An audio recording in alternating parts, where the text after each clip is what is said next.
The following contains noobish gameplay and opinions that may or may not be suitable for hardcore Melee fans. Viewer discretion is advised.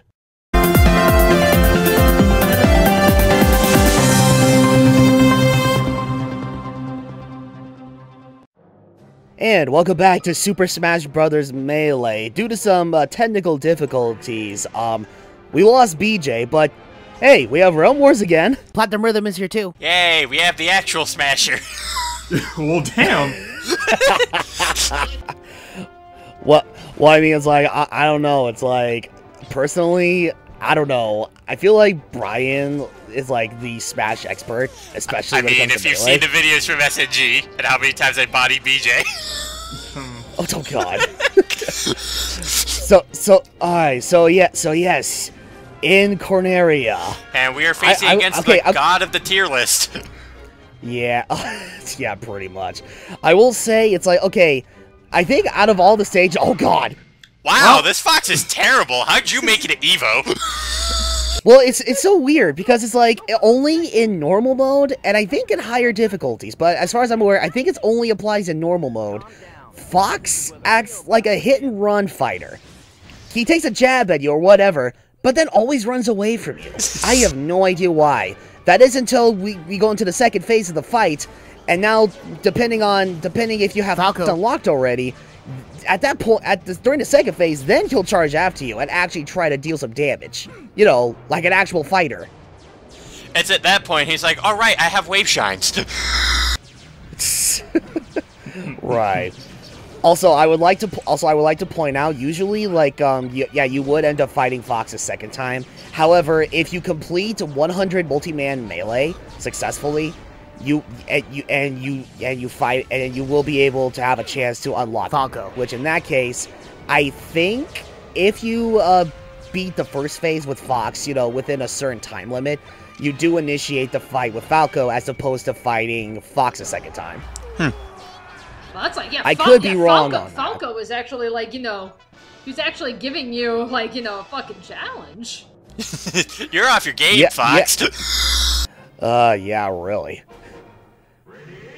You know, speaking of Star Fox, funny enough, it's like, shortly before we started recording, I actually got my, a package in for Starlink Battle for Atlas, which also includes, Star Fox, McCloud, and his R-Wing. Oh yeah, that was a thing that was coming out. Yeah, it's like, no, I've been meaning to get my hands on Starlink, but I was just trying to find, like, a decent price. But thanks to Black Friday, I guess this, Star Fox starter pack, yeah, I was able to get, like, not only the game, but also, I guess these little figurines and, like, a replica of, like, the Starlink, you know, Star Fox R-Wing for, like, $35. So that's, like, a bit lower than half of the actual retail price for the starter pack. Yeah, that's not bad at all. Oh yeah, that's really good. Meanwhile, we witnessed a great Pikachu massacre. And it's like, how the hell are you able to keep track of this, especially when you're playing Pikachu? Simple. All the Pokemon that he's grabbing are on his side. If it doesn't hurt him, that's the Pikachu he's playing. It's so much easier, like, you know, when you're playing anyone else, and it's like, you know, okay, that's easier to keep a track of. But it's like, you're playing Pikachu, and it's like, and, you know, with the camera constantly moving around with the stage, it's like, how are you able to find that red hat? Thank God there's the red P1 symbol over my head. Go, Pikachu! Also Run true. from traffic! Yeah, really. Avoid turning into roadkill. Warning. Warning. Oh, shit. No, okay, I'm good. I mean, that being said, in terms of, like, you know, actual viability, Pikachu is actually considered not that bad. No, I agree. Pikachu was a lot of fun to play in Smash. I mean, aside from, like, some of the nerfs that Pikachu did get that made him, like, such a monster in 64, Pikachu in Melee was often considered the poor man's Fox, and even in some ways, it was actually a decent counterpick against Fox and Falco. Because my God. Because once you got Falco or Fox off stage, you could just easily edgeguard them because their recoveries were rather predictable and easy to counter, and Pikachu just excelled at edgeguarding. Huh. You know. Man, Man, it's like, I cannot believe that Pikachu is known for all this stuff, and yet I play as Pikachu solely because, not only because it's like, okay, in regards to Smash Brothers, Pikachu is my favorite, because, you know, like when I was a kid, I had like a huge vendetta, or not vendetta, I had a huge, I was like really into Pokemon at the time, so I loved playing as Pikachu. But also because it's like, I was so used to his moveset, and how he moves, and the way he fell while playing as him. Little did I realize that, you know, Pikachu will be well known for all this shit. Well, I don't think not just in 64, but also in Melee. It's like, Jesus Christ. I don't think I've ever really heard any, you know, significantly bad things about Pikachu in any of the Smash games. Like, buffs, nerfs, whatever. I mean, it's like, I've heard, like, you know, characters where they start out so great, but then they get nerfed to all hell in the next game, and now nobody but plays them anymore. It's like, I've never heard of that with Pikachu. Yeah, just remember, hashtag eSam opinions are a thing, and they're usually about how Pikachu is God. yeah, it's like, I remember, like, when, what was it? I think it was like sometime after, like, what was it? The announcement that E3 was officially made, and we did that 4-hour discussion going through all the characters. I'm like, didn't Pikachu get like a huge amount of buffs? Oh yeah, dude, Pikachu. People are already saying Pikachu's gonna be the best character in Ultimate. Really? Yeah, I remember you telling me about that. I'm just like, okay, look, I love Pikachu, but even I was like, okay, no, that seriously can't be true. Yeah, because like, Quick Attack is still really good. A lot of the things that made Pikachu good, they also buffed it, especially his combo game with his new neutral air that he has. And there's also the fact that his down air fucking spikes people now. Oh yeah, that's right. That is gonna be so that's gonna buff his edge guarding game even more, and that was something Pikachu already excelled at. Oh jeez. So who are people predicting is probably gonna end up being bottom tier? Chrom. Yeah. People are already saying Chrom is gonna be bad. Really? Oh. Yeah, and it's mainly just because of his recovery. Which, I mean, I'm hearing a couple of things here and there about it. Like, I mean, I know, like, some people are saying, like, it's really bad, but because his recovery is just so linear and easy to edge guard. But at the same time, I also hear people saying, well, his air acceleration is decent, so it could kind of make up for it.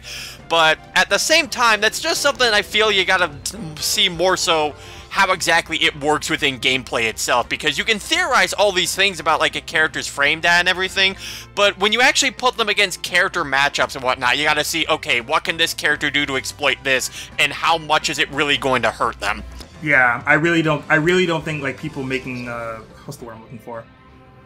Accusations? I don't think that's the word I'm properly looking for, but like saying that this character is going to be bad based on what they've seen versus how they feel. Yeah. So it's like people. I feel like people just need to wait for the game to come out, which some people haven't been doing already. Fuck you, people who've been streaming the game early. Anyway. But like, no, it's like no worries. It's like, fortunately, Nintendo has already been cracking down on all the leakers and channels that have been posting all of this Super Smash Bros. Ultimate content. Yeah, God bless. Let's see, the instance when Luigi got nerfed, a lot of people were thinking like, oh man, no one's really going to be using Luigi anymore. Then meanwhile, here comes Elegant gimping people at 15% with his fucking down B. Jeez. And there's, like, Smash 4 in particular, like, definitely got people to open their eyes up to a lot more underutilized characters. Like, there was Raito with Duck Hunt, where everyone was, like, sleeping on Duck Hunt as a character, and then Raito comes by and he's like, hey guys, check out what this character can do. And, there was also Greninja, where everyone was going on with the whole meme of better nerf Greninja, and then iStudying comes along and he's like, hey guys, you can nerf Greninja as much as you want, I'm still gonna be God with him. I mean, sounds about right. I've always lived by the philosophy that any character in Smash can be good, like tier list or not. I really don't think that there should be such a thing as a tier list, because again, any character can be good if you put in the work to study how that character works, who he's good against, who he may be bad against, and what you can do to get around that. Don't you remember? Tiers are for queers. Well, I mean, I can understand that and everything, and for the most part, I do agree. But there are times where it's like, you know, sometimes like even when you're working with the character, the flaws, you know, they do tend to, like, you know, make themselves far more noticed, which was, like, my issue with Zelda for a long time. Yo, can we talk about how Pikachu fires that bazooka, though? Yeah. it's like, no, if you think that's crazy, you just see Pikachu shoot the super scope, like, with little, like, blasts and such, like rapid fire. And he's dead. Yeah. But it's like, you know, I'm sort of like a middle way when it comes to tier lists. Like, I definitely agree with the idea that, you know, character potential is always a thing, and character and player skill will always be a factor and whatnot. But at the same time, I feel like in terms of, like, an actual competitive environment where you're actually facing against people with equal skill level, it helps to keep in mind, like, knowing what characters are commonly used, what characters are, you know, known as the current meta, so that way people know what they're to go up against, like what they're most common to see. So those are matchups that they can practice. Well, I mean, that's like I was saying, like, back with Zelda. It's like, because, yeah, I mean, I was in the same... I was always thinking like Brandon, where it's like, you know, fuck the tiers and everything. It's just about play whoever you want. And in all honesty, it really wasn't until the last Smash game, like with Zelda, I was noticing, because it's like, you know, that I think was really when I started noticing how really garbage her short range game was, and yet she's been in, this was like the third Smash game she was in, and it has not improved. So it's like, okay, come on already, you know, fix this. Yeah, like, I mean, you know, it could be worse. It could be worse. It could be the brawl matchup between Marth and Ness, where it is literally unwinnable for Ness. That's right. Because in Brawl, all Marth would have to do is just grab Ness, keep pummeling, and because Ness takes so long to recover from getting grab released, Marth could just literally grab him again and just keep just do an infinite on him until he's at kill percent, and then just throw him off the stage. Oh God. Meanwhile, here's Giga Mouse. Oh man, and now we have the infamous battle between the newly introduced Giga Bowser. What Mario game was this? God. Oh, wow. And yep. You know what? It's like wow, and I finally lose a life. You know what though? Would you expect it to go any other way? Right. I would like to point out the only way you can actually initiate this fight with Giga Bowser is if one, you get to the very end of adventure mode either on normal difficulty or higher, and surprisingly enough, you have to get to this point within a certain time limit. I believe you gotta get to this point and beat Bowser and such without using any continues within under 18 minutes.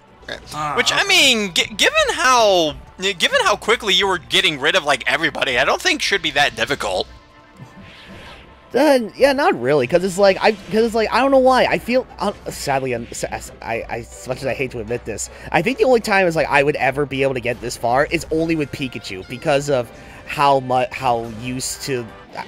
well I feel like I am with Pikachu amongst the other characters. Well, I mean, because like I've tried like other modes, like with say Mewtwo for instance, but I just leave on normal difficulty, but I just couldn't because yeah, I love playing as Mewtwo, but damn, he is light. I mean, given the fact that Pikachu's kind of your main, you know, you'd probably want to, like, put all your time into getting good with that kind of a character. Yeah.